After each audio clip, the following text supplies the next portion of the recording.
Book of Heaven, Volume 22, June 8th, 1927. For one who does the divine will, all times and places are her own. How she takes eternity in her power. How God loses nothing because he is perfect and loving. I was following the divine will in its acts, in everything it had done in the order of the whole creation, from the beginning of the world up to the present.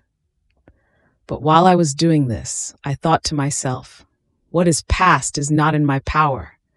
Therefore, it seems a waste of time to me to go on tracing what has passed. At that moment, my sweet Jesus moved in my interior, telling me, "My daughter, for one who does my will and lives in it, all times and all places are hers.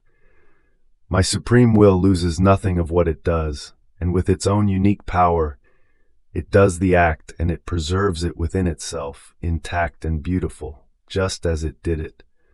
So, one who lives in my supreme will finds in it the order of all its acts, as if it were doing them at that very instant, and the soul, uniting herself with it, does what my volition is doing. This is all the delight, the satisfaction, the glory of my will, that while its acts are eternal, the littleness of the creature who lives in it takes eternity in her power, and finding the acts of her Creator as though in act, she repeats with him, she loves, she glorifies the endlessness of the acts of the one who created her, and so a contest of works, a contest of love and of glory is formed between them. Therefore, the times of creation are at her disposal, as well as the place of the terrestrial Eden. She has the times of my incarnation, of my passion, and Bethlehem, Nazareth, and Calvary are not far from her. Past, distance do not exist for her, but everything is present and near. Even more, you must know that my will gives the unity of everything to the soul, and just as my will, while being one, does everything, in the same way, the soul who possesses the divine unity encloses within herself the thoughts of all, the words, works, steps, and heartbeats of all, as if they were one alone, in such a way that my will finds in her all generations and the single acts of each one, just as it finds them within itself. Oh, how the steps of this chosen creature can be recognized. How sweet is her treading. She goes before her God, but she never goes alone. She carries the treading of the steps of all within her steps. Her voice contains the notes of all human voices, and oh, what a beautiful harmony she forms in our will. Her heartbeat unleashes little flames for as many creatures as have come out to the existence of life. Oh, how she delights us! We amuse ourselves together. She is our dear jewel, the reflection of our works, the image of our life. This is why I want my will to reign in the creature, to fill her with all of its acts. In fact, when it does not reign, the void of its acts is formed in her, and oh, how terrible is the void of a divine will in the creature. It is like a dry land, full of rocks, without sun and without water, which is terrifying to look at. And how many there are of these voids in the creature. And when I find one who lives in my will, I make feast, for I can fill her with all the acts of my will. Then I was thinking about what is written above, and my Jesus added, "My daughter, our love is perfect in all our works, and since it is perfect, we lose nothing of what we do, and therefore our works serve as triumph, glory, and everlasting crown of our divine being, and whatever is done in the perfection of our perfect love is not subject either to being lost or to losing its wholeness and beauty. How different is the work of the creature because she lacks the perfect love for her works. She operates and puts her works out. She has neither the virtue nor the space in order to preserve them within herself, and this is why she loses many of her works.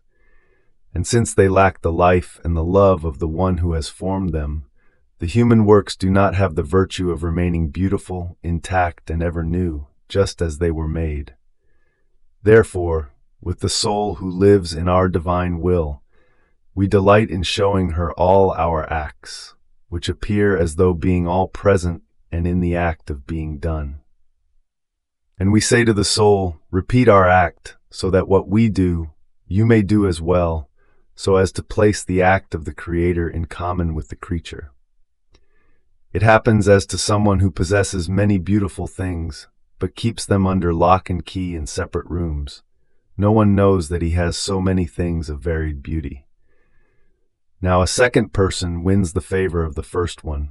He proves to be faithful to him, nor is he capable of moving one comma of his will.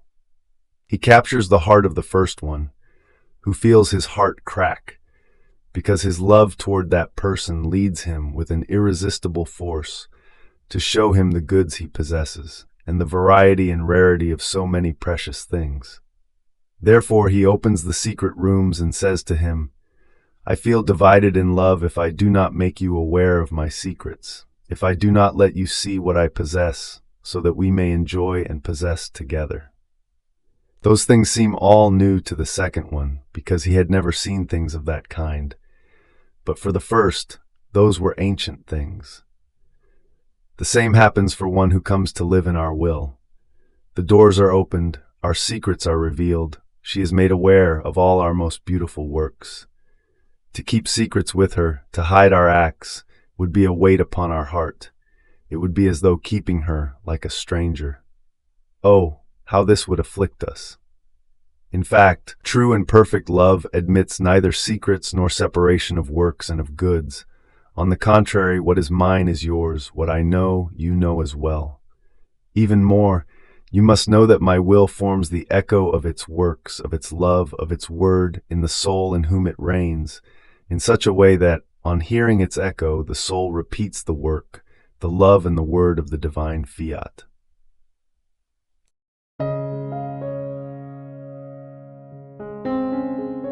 Thank you for being a part of our community here at Divine Will app.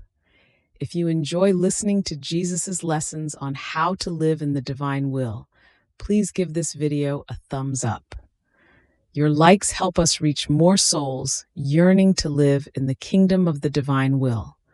We'd love to hear your thoughts and reflections, so drop a comment below. Your insights not only enrich our community, but also inspire others on their spiritual journey. And don't forget to subscribe to our channel. By joining us, you're helping to spread the news of the kingdom of the divine will, so that together we can bring His kingdom to reign on earth as it is in heaven. In the divine will, always.